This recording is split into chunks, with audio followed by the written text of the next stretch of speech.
Fala pessoal, aqui quem fala é o Felipe e no vídeo de hoje a gente vai continuar falando sobre widgets, assunto que a gente começou nos vídeos passados. Hoje a gente vai um pouco mais a fundo. Como é que a gente faz para interagir do HTML para o controller, para o servidor, para pegar algumas informações. Vem comigo que eu vou te mostrar. Bom, a gente vai começar do zero. A ideia básica do vídeo de hoje é a gente vai ter um botão na parte de HTML, o usuário ele vai clicar nesse botão e a gente vai pegar as informações do servidor, que no caso é o nosso banco de dados, alguma tabela. Nesse caso, a gente vai usar como exemplo a tabela incidentes. Eu já preparei aqui, mas eu vou mostrar passo a passo para vocês como é que se estrutura num widget do zero para chegar e atingir o requisito. Primeira coisa, como a gente disse, a gente vai querer ter um botão que quando o usuário clica, a gente vai ter alguma ação. Então, como vocês podem ver, eu vou salvar aqui só para garantir que eu tenho a versão mais atual. Isso aqui é o que a gente vai atingir. Mas basicamente esse aqui é o meu botão. Quando eu clicar, vai acontecer alguma ação. Então, como é que eu faço isso?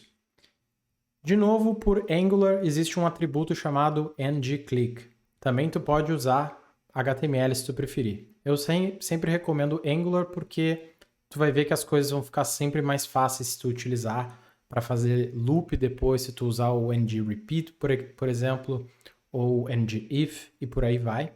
Então, eu recomendo que tu olhe um pouco a sintaxe de Angular para tu entrar um pouco mais a fundo em Angular. Como eu disse, ngClick, e a gente vai ter uma função, onde essa função a gente vai declarar dentro do nosso controller aqui, do nosso client. Então, como eu já preparei, eu vou pegar aqui e essa daqui, eu vou explicar passo a passo, mas essa daqui é a nossa função, que a gente definiu aqui. Então, a gente vai chamar essa função aqui. Ah, mas existe alguma outra forma de chamar essa função? Também existe, que a gente pode simplesmente usar o scope, que é como existe a ligação entre o controller e o HTML. Então, ao invés de chamar assim, a gente pode também chamar assim, myFunction. Então, existem essas duas maneiras. Como é que a gente vai fazer para pegar as informações da tabela, incidente? A gente tem a nossa função que vai ser chamada no clique do botão. E como é que a gente faz então para acessar o servidor? Existe esse método c.server.get e também existe o .update, mas hoje eu vou falar só sobre o .get.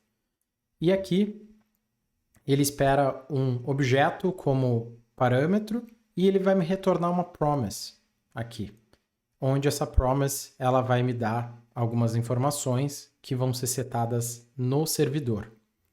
Então, vamos pensar que a gente tem o nosso HTML num lado, a gente tem o controller no meio e a gente tem o nosso banco de dados na direita, aqui, nessa parte do server script. Agora, o que a gente precisa?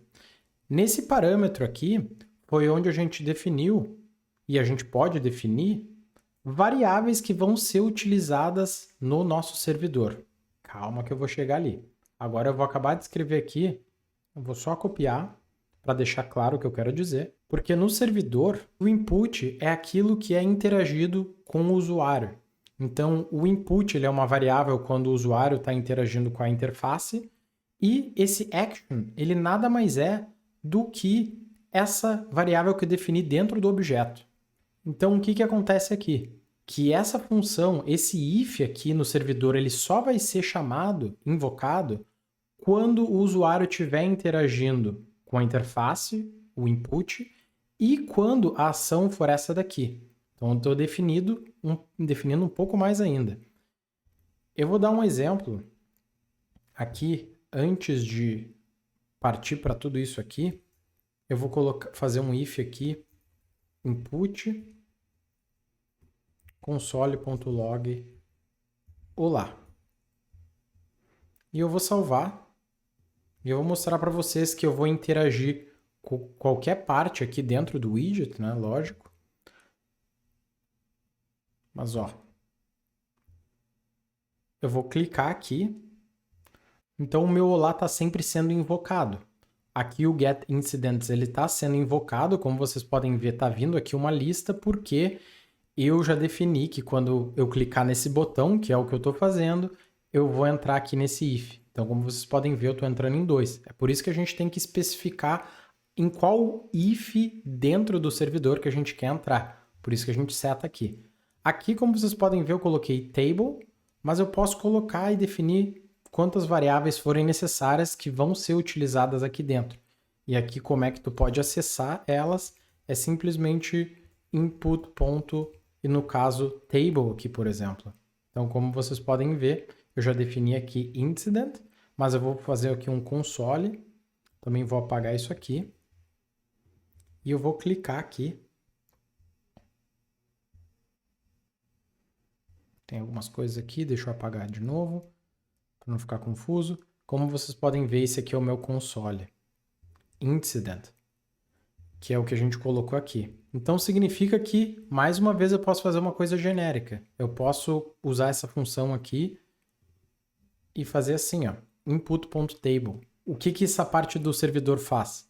A gente está fazendo um glide record na tabela incidente, pegando os ativos e retornando todos os 5.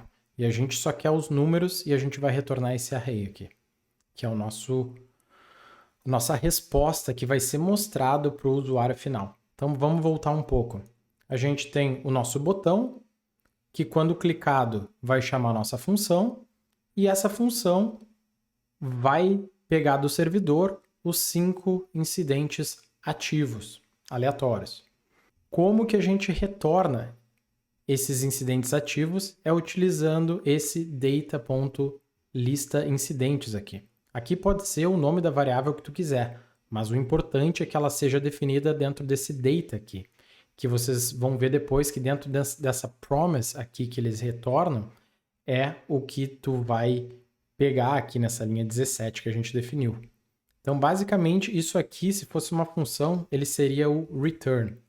Mas essa aqui é a forma como tu pega de volta dentro desse response aqui, que é a nossa promise. Então, como vocês podem ver, vou salvar de novo.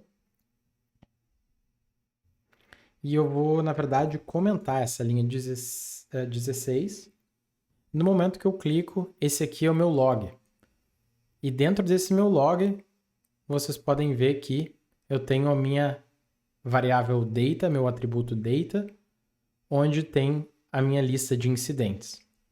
Significa que a nossa função está funcionando, que a gente tem o nosso response e que a gente consegue acessar ele de certa forma, response.data, que é o que a gente faz aqui na linha 17, response.data.lista de incidentes.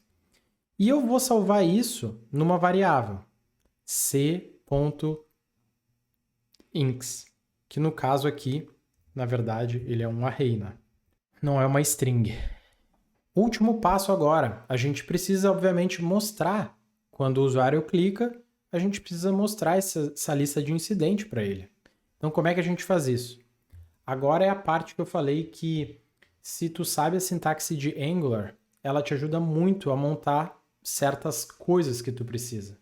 E uma delas, como eu mencionei, como eu já preparei aqui, é fazer um ndRepeat, que é um loop, basicamente, onde eu estou dentro desse nosso objeto aqui, que é o nosso array.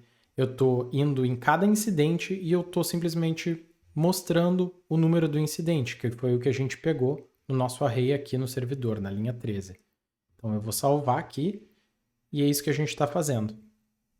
Então, mais uma vez eu vou dar um refresh aqui nessa página e no momento que eu clico no nosso botão aqui, ele vai então me retornar os 5 incidentes.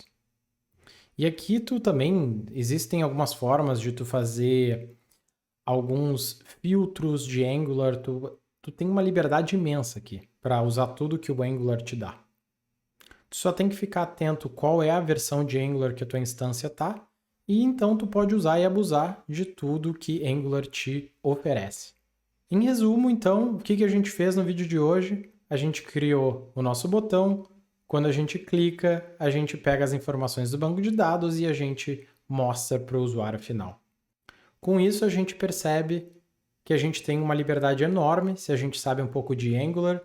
Com um pouco de linha de código, a gente consegue atingir muito.